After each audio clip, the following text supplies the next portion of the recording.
धूपपुर गांव पिछले कई सालों से भयंकर गर्मी से परेशान था। रमेश तपती धूप में खेत में कड़ी मेहनत कर रहा था कि तभी उसका बेटा मोहन आकर उससे कहता है, अब्बू, अम्मी ने आपके लिए खाना और फ्रिज का ठंडा पानी भेजा है। अच्छा हुआ तू आ गया मोहन, मेरा गला प्यास से सूखा जा रहा था। अब्बू, हमारे कस्बे में इतनी ज्यादा गर्मी बढ़ती है तो फिर अपनी खेती बेचकर दूसरे कस्बे में क्यों नहीं जा सकते? अरे मोहन, तू अभी बच्चा है, तू नहीं समझेगा।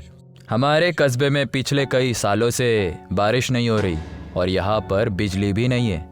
जमींदार अपने पैसों से गांव में सोलर प्लांट लगवाए हैं, उसी से पूरे कस्बे में बिजली सप्लाई होती है।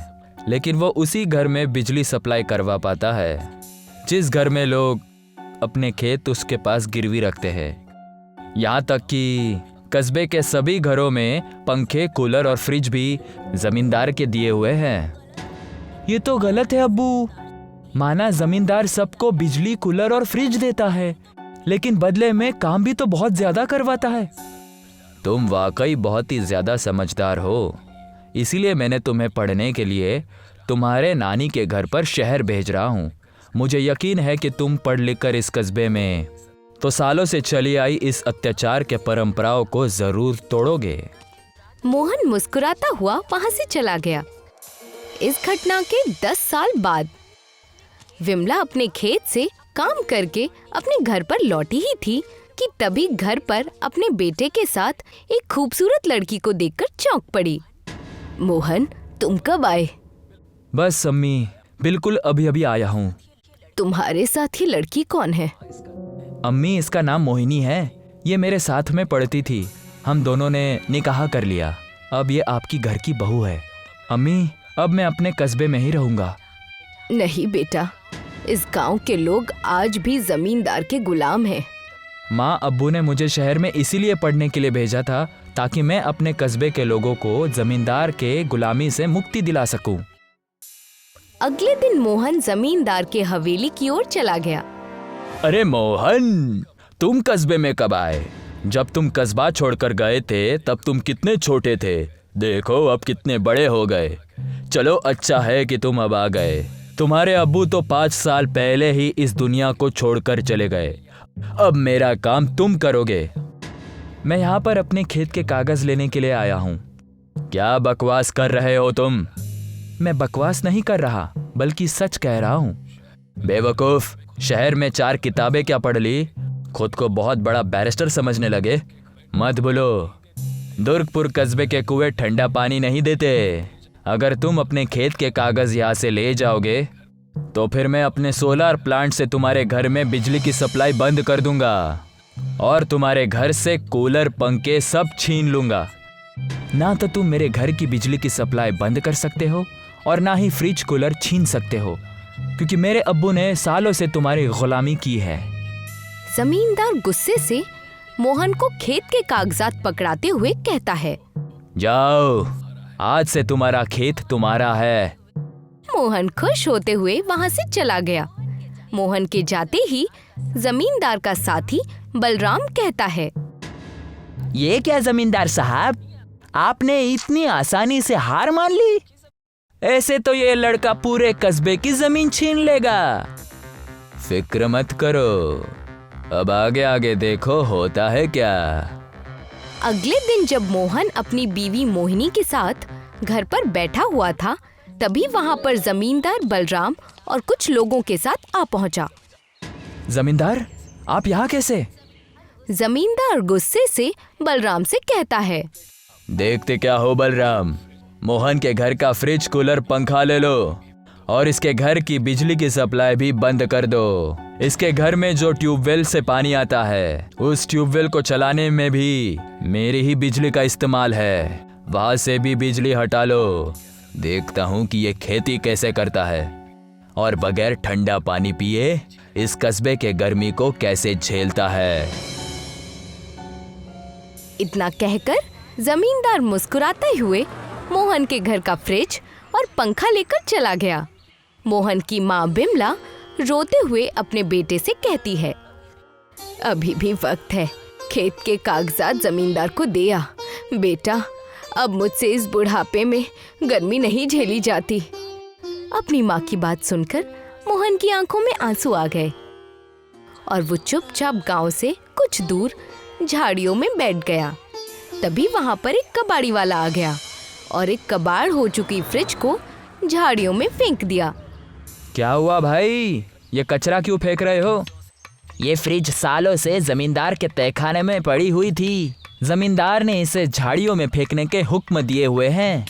इतना कहकर कबाड़ी वाला वहां से चला गया। मोहन कबाड़ हो चुकी फ्रिज को अपने घर ले आया। ये फ्रिज तो कबाड़ हो चुकी है। मोहन सारा मसला बताते हुए अपनी बीवी से कहता है, मैं इसे ठीक कर दूंगा। शहर में मैंने ये काम भी सीखा था। मोहन दिन रात उस कबाड़ फ्रिज को सही करने में जुट गया और कुछ ही दिनों में कबाड़ फ्रिज नई नजर आने लगी। मोहन, इसको चलाने के लिए भी बिजली की जरूरत है। फिक्र मत करो मोहिनी, मैंने सरकार को एक चिट्ठी लिखी है कि वो मेरे कस्बे में सरकारी सोलर प्लांट लगवा दे और मैंने बैंक से कर्ज की भी अपील की है। सब ठीक हो जाएगा। आधी रात का वक्त हो चुका था। मोहन गहरी नींद में था। अचानक उसके पूरे कमरे में ठंड फैल गई। मोहन अचानक उठ गया। मुझे अपने कमरे में ऐसी जैसी ठंड क्यों महसूस हो रही है? क्या हुआ बेटा? अम्मी, आपको कमरे में ठंडक नहीं लग रही? हाँ, लग तो रही है और मुझे भी। तभी उन दोनों की नजर फ्रिज पर पड़ी। फ्रिज के अंदर का नजारा देखकर उन सब की आंखें हैरानी से फटी की फटी रह गईं। फ्रिज के अंदर एक पूरा बर्फ का गांव मौजूद था, जहां से ठंडी हवा मोहन के कमरे तक आ रही थी। ये कैसे मुमकिन हो सकता है? पता नहीं, लेकिन मुझे लगता है कि हमें अंदर जाकर देखना चाहिए। बहू सही कह रही है, मुझे तो ये कोई जादुई फ्रिज लग रही है।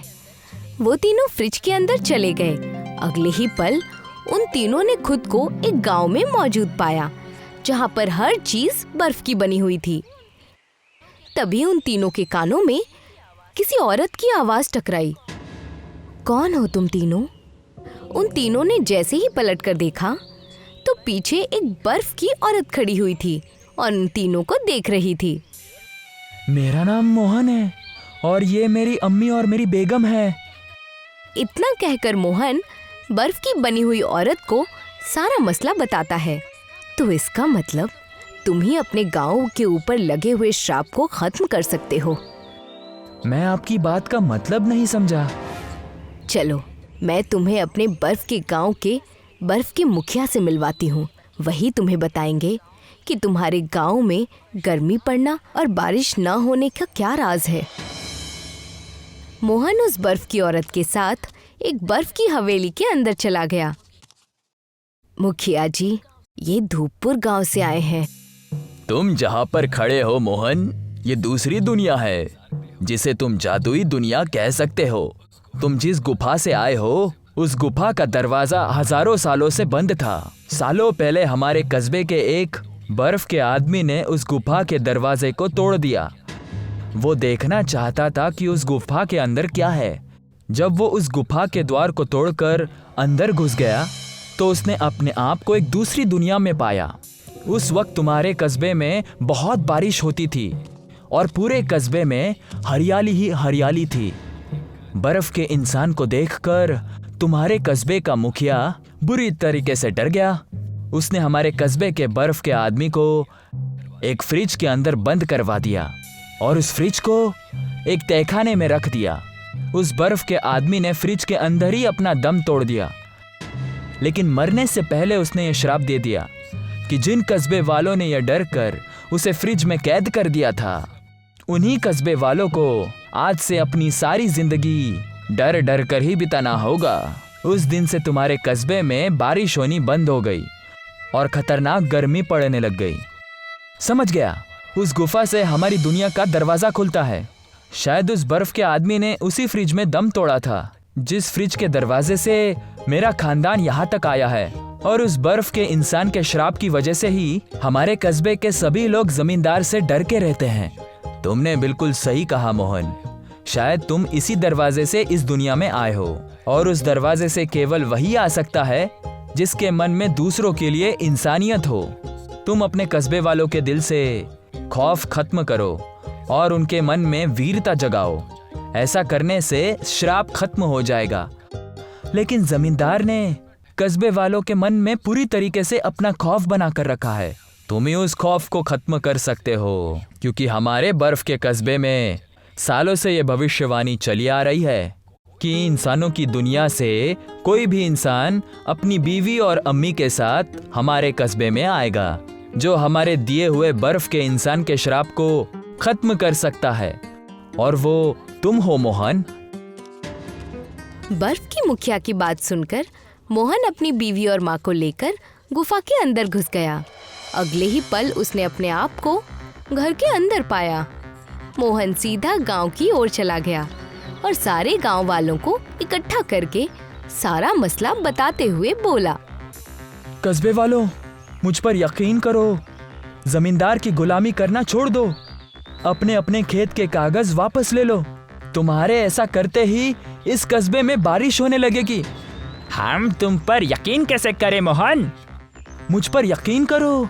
तुम सब जमींदार से अपने खेत के कागज वापस मांगो और मेरे साथ चलकर शहर की कोतवाली में उसके खिलाफ रिपोर्ट दर्ज करवा दो। तभी एक बुजुर्ग आदमी उससे कहता है, मुझे लगता है कि हम सबको मोहन की बात माननी चाहिए। सभी गांव वाले जमींदार की हवेली में चले गए। ये सभी कस्बे वाले अपने अपने जमीन के कागज वापस लेने आए हैं जमींदार, ये जानते हुए भी कि सोलार प्लांट मेरा है। मैं इनका बिजली पानी सब बंद कर दूंगा। चुपचाप इनके सब कागज वापस कर दो। जमींदार इतने सारे लोगों को देखकर डर गया। उसने तुरंत सारे कागज मोहन के हवाले कर दिए। तभी वहां पर पुलिस की एक जीप आ गई। मोहन इंस्पेक्टर की ओर देखकर कहता है, इंस्पेक्टर साहब, गिरफ्तार कर लीजिए इस जमींदार को और इसके साथ इस बलराम को भी। पुलिस ने जमींदार और बलराम को गिरफ्तार करके जेल में भेज दिया। और ऐसा करते ही धूपपुर गांव में आसमान की काली घटा छा गई और बारिश होने लगी और धूपपुर गांव श्राप से आजाद हो चुका था।